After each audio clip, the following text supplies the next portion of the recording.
নমস্কার বন্ধুরা, welcome to my channel. আমি দেবশ্রী চলে এসেছি আমার পরবর্তী ব্লগে, যেখানে আমরা তোমাকে বলেছিলাম যে আমরা কোন হোটেলে উঠেছি সেটা তোমাদের সঙ্গে শেয়ার করব।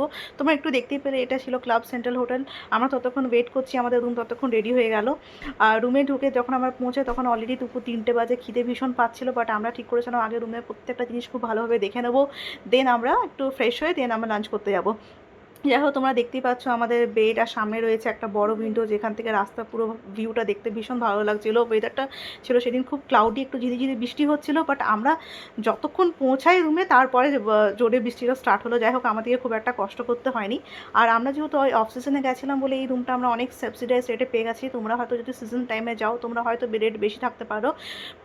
যদি বা তোমরা জানতে চাও আমরা কত টাকা এখানে পে করেছি, তাহলে আমি সেটা তোমাদেরকে কমেন্টে জানিয়ে দেবো বা পরবর্তী ব্লগে তোমাদেরকে জানাবো। সামনে রয়েছে আমাদের ওয়াশরুমটা ছিল ভীষণ ক্লিন, আমার তো খুব ভালো লেগেছিলো।